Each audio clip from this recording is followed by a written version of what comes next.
Dalai Lama nous dit qu'il a 3 engagements de vie.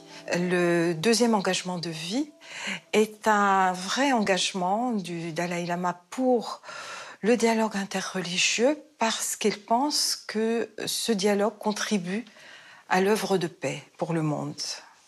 La première rencontre du Dalai Lama avec une personnalité chrétienne, c'est la rencontre en 1968 avec le père Thomas Merton, qui était un trappiste et qui, dans une quête de vérité avec beaucoup d'exigences, avait décidé par lui-même d'aller en Asie à la rencontre des bouddhistes. Et sa première étape était l'Inde. Et en Inde, il a voulu donc rencontrer le Dalai Lama. Il est allé jusqu'à Dharamsala. Et c'est une rencontre qui a profondément marqué le Dalai Lama. Il considérait Thomas Merton comme son frère spirituel. Le père Thomas Merton estimait comme lui que les religions devaient se rencontrer pour apporter la paix dans le monde.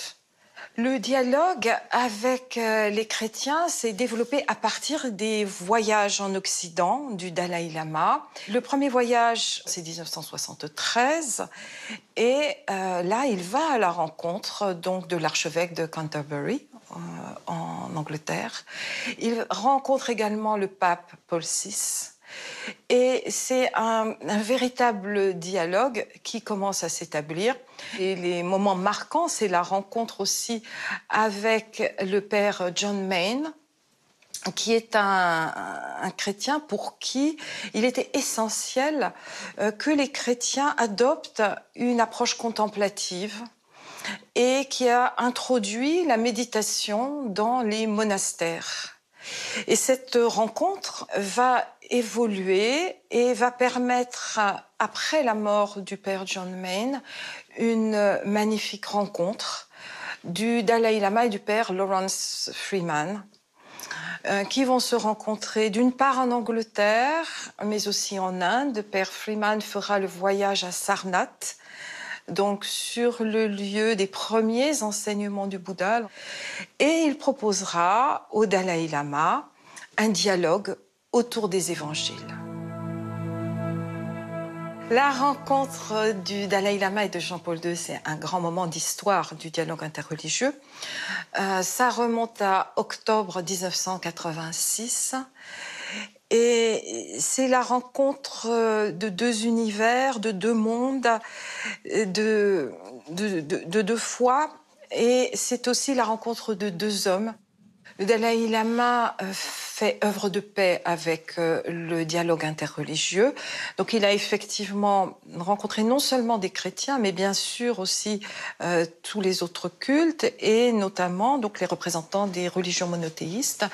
Il s'est rendu aussi devant le mur des lamentations et c'est un épisode très émouvant de prière où le Dalai Lama porte la kippa pour faire honneur à l'histoire et à la tradition juive et où il se recueille profondément devant ce mur des lamentations.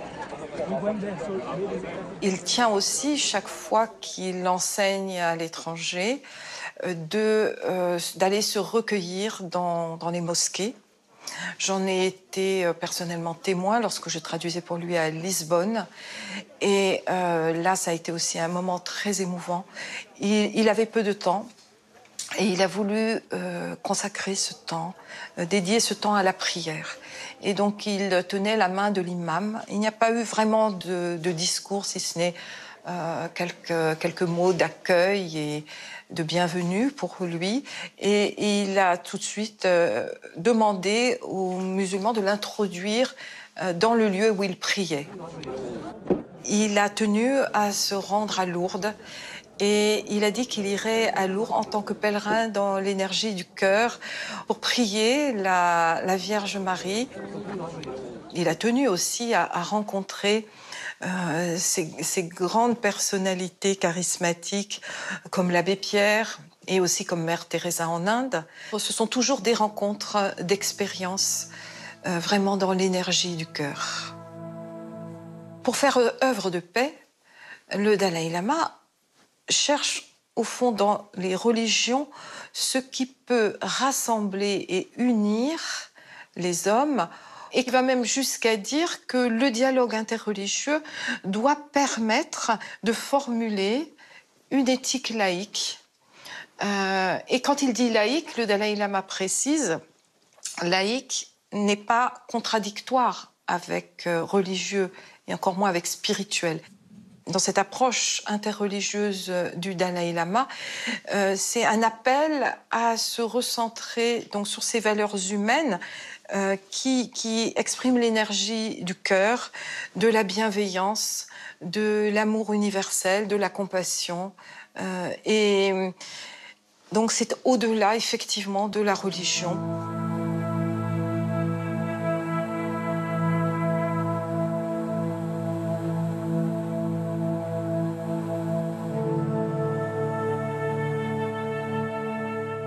Je considère que ces rencontres interreligieuses sont vraiment nécessaires. Tout d'abord, nous nous rassemblons, puis nous devenons amis. Ensuite, dites à vos différentes communautés, dites-leur. Il existe différentes traditions, différentes religions, mais elles ont le même message, un message d'amour.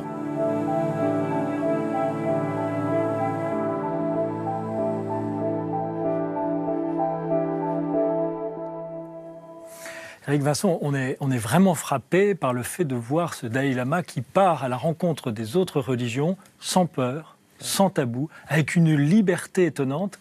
Comment fait-il et de quoi témoigne-t-il à travers ça? Écoutez, il faudrait vraiment lui demander parce que... Il était à Paris il n'y a pas longtemps. Voilà, il y a cette dimension vraiment de sa personnalité qui est si originale et si attachante. Mais je pense que c'est vraiment lié aussi d'abord à sa pratique, toute une vie de pratique contemplative et de réflexion, d'enseignement, de rencontres. Donc je pense que le Dalai Lama, en fait, d'abord il a cette intériorité. C'est par l'intériorité qu'on rencontre les autres. Et en particulier dans le domaine religieux, interreligieux, par le spirituel, par la contemplation, ça a été rappelé dans le reportage, cette importance notamment de la rencontre de contemplatifs chrétiens comme Thomas Merton, John Main, Lawrence Freeman, et de contemplatifs dans les autres traditions. Donc il y a vraiment, je crois, cet attachement à l'intériorité. Le bouddhiste en tibétain, ça se dit Nangpa, et ça veut dire les gens de l'intériorité. Donc voilà, je pense que c'est ça l'une des clés. Souleymane Bachir-Diagne, il y a eu un moment dans ce reportage, une formule qui a été employée, c'est celle d'un au-delà des religions. Ça vous parle, ça? Est-ce que c'est une utopie ou est-ce que c'est une réalité qu'on peut aller au-delà des professions de foi des uns et des autres pour vraiment se rencontrer? C'est moins au-delà des professions de foi que des religions dans ce qu'elles peuvent avoir d'exclusives ou d'exclusivistes, les pétrifications communautaires ou identitaires. Autoréférentielles? Autoréférentielles, où on n'arrive pas à sortir de soi.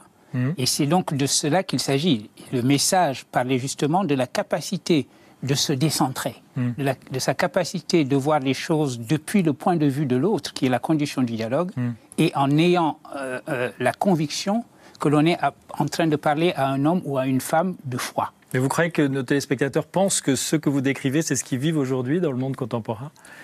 Je crois que nos téléspectateurs sont convaincus que c'est ce que l'on devrait vivre. Et au fond, j'ai aimé la définition qui a été donnée du mot laïque, interprétant la pensée du Dalai Lama, et la laïcité dont il a été question dans le segment que nous venons de voir est une laïcité qui est un synonyme, au fond, de pluralisme. Il s'agit de se convaincre que dans un monde où nous avons à vivre ensemble, ce monde est pluriel et qu'il est bel et bon qu'il en soit ainsi. Et c'est ainsi que j'ai compris ce message du Dalai Lama. Anne-Marie Lefkowski. Oui, moi ce que je veux dire par rapport à cette question de l'intériorité et de la question est-ce qu'on peut aller au-delà des religions.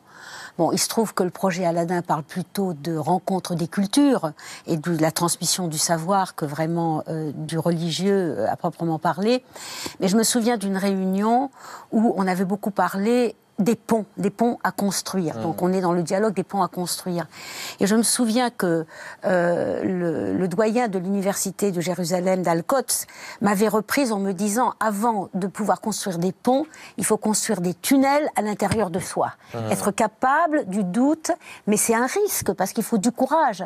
Il faut du courage pour aller vers l'autre, parce qu'on sait que si on fait du dialogue, comme on dit, dialogue interreligieux, on a peur du prosélytisme, on a peur du syncrétisme, on va tout mélanger. Alors justement, le Dalai Lama, il donne un peu une approche particulière. Il dit qu'il faut commencer par s'aimer, au fond. Se rencontrer, être en amitié, pour enfin comprendre qu'il y a un même message dans toutes les religions, qui est un message d'amour. Oui, mais vous savez, ça peut être dangereux aussi, parce que les gens, ils aiment...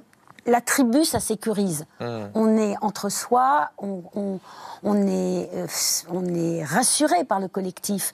Aller vers l'autre, c'est dangereux. Parce que si on a tellement de valeurs communes, alors à quoi ça sert d'être dans sa propre religion? On peut aller dans la religion de l'autre. Or, il faut savoir qu'on peut être soi-même tout en allant vers l'autre. Toutes les civilisations, elles se sont mélangées, mais il faut les connaître. Monseigneur Dubos, vous devez vivre dans votre mission au service de la terre religieuse, au fond, cette opposition qui consisterait à dire « Ouh là là, mais le relativisme, le syncrétisme sont tout près, tout près ». D'abord, je crois qu'il est très important que nous ayons une juste non-connaissance de Dieu, puisque Dieu est au-delà de tout. Et que la seule chose qu'on puisse en dire, c'est que ce qu'on dit de lui est insuffisant. Parce que sans ça, c'est plus Dieu. Et donc, il est clair que, moi je crois que le christianisme est un chemin vers Dieu, et que je dois me débarrasser de tous les imaginaires faux sur Dieu qui emprisonnent Dieu dans quelque chose d'étroit. Voilà. Et le Dieu de Jésus-Christ. Et donc, et les Juifs et les chrétiens ont toujours lutté contre les idoles. Et les idoles, c'est tous ceux qui ramènent Dieu à quelque chose d'étroit. Et qui disent, voilà, je sais qui est Dieu. Moi, ce que je sais de Dieu, c'est que c'est un Père. Et que c'est le Père de tous. Et donc, je dois dire, je passe ma vie à essayer de témoigner que c'est le Père de tous. Et la seule image que j'ai de Dieu, c'est le Christ, et c'est le Christ donnant sa vie pour tous, même pour ceux qu'il condamne. Et je crois que le fond de ma foi, c'est dire, je ne connais pas Dieu, mais je sais quelqu'un qui le connaît et qui a découvert que c'était le Père de tous. Et je veux le suivre. Oui, je pense que c'est ce qu'on évoquait tout à l'heure sur cette intériorité. C'est-à-dire qu'il y a quelque chose d'essentiel qui se joue dans le silence. Contemplation, prière, on peut appeler ça comme on voudra, mais à un moment donné, pour pouvoir dialoguer, il faut avoir des réserves de silence. Et des réserves d'accueil aussi. Et donc ça passe aussi par cet idéal, dans le cas du Dalai Lama, qui est celui du bodhisattva, cet idéal de l'amour, compassion et de la sagesse. Ne jamais séparer les deux. L'intelligence, la sagesse, le discernement, et en même temps, voilà, l'ouverture à l'autre et la quête de ce monde commun. Alors après le Dalai Lama, l'homme dont il va être question dans le prochain reportage a de quoi nous surprendre. Chef de guerre, résistant à la colonisation française de l'Algérie, érudit, il devient à la fin de sa vie un acteur avéré du dialogue islamo-chrétien. L'émir Abdelkader